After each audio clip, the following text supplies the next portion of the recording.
ನೋಡಿ, ಇದು ನಮ್ಮದು ರೆಕಾರ್ಡ್ ಇರೋಂಥ ತೋಟ.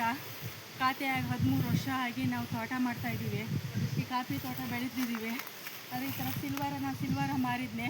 ಆದರೆ ನಮ್ಮ ನಾಗನಹಳ್ಳಿ ಧರ್ಮಪ್ಪನ ಮಗ ಭರತ ಮತ್ತು ಶರತ್ತು 3 ಜನ ಸೇರಿಬಿಟ್ಟು ಇಡೀ ರಾತ್ರಿಯ ಮಿಷಿನ್ ತಗೊಬಂದ್ಬಿಟ್ಟು ಇಡೀ ಒಂದು 3 ಲಕ್ಷದ ಮರವ ಪುಡಿ ಮಾಡಾಕು ಹೋಗಾರೆ. 1 ಅಡಿ 1.5 ಅಡಿಗೆಲ್ಲವ ಈ ಥರ ಹಿಂಸೆ ಕೊಡ್ತಾಯಿದ್ದಾರೆ. ಒಂದು ಹೆಣ್ಮಗಳ ಬದುಕಕ್ಕೆ ಬಿಡ್ತಿಲ್ಲ, ಕೆಲಸ ಮಾಡೋಕ್ಕೆ ಬಿಡ್ತಿಲ್ಲ, ಇಷ್ಟು ತೊಂದರೆ ಕೊಡ್ತಾಯಿದ್ದಾರೆ. ಇದಕ್ಕೆ ಏನು ಮಾಡಬೇಕು, ಯಾವ ರೀತಿ ಕಾನೂನು ಕ್ರಮ ತಗೋಬೇಕು, ಸಮಾಜದಲ್ಲಿ ನಾವು ಹೆಣ್ಮಕ್ಳು ಹೆಂಗೆ ಬದುಕಬೇಕು ಅಂತ ನೀವೇ ಹೇಳಿ ನೋಡೋಣ. ಇಷ್ಟು ಕಷ್ಟ ಕೊಡ್ತಾಯಿದ್ದಾರೆ ನನಗೆ. ಕೊಲೆ ಬೆದರಿಕೆ ಹಾಕ್ತವ್ರೆ, ಕೊಲೆ ಮಾಡೋಕ್ಕೆ ಬರ್ತಾರೆ, ಬರ್ತಾರೆ, ಕತ್ತಿ ದೊಣ್ಣೆ ಎಲ್ಲ ತಗೊಬರ್ತಾರೆ. ನನಗೆ ಬದುಕಕ್ಕೆ ಬಿಡ್ತಿಲ್ಲ. ದಯವಿಟ್ಟು ಕಾನೂನು ಪ್ರಕಾರ ಏನು ಕ್ರಮ ತಗೋಬೋದು, ಇವ್ರಿಗೆ ಏನು ಮಾಡ್ಬೋದು ಅಂತ ನೀವೇ ಹೇಳಿದೆ ಅಂದರೆ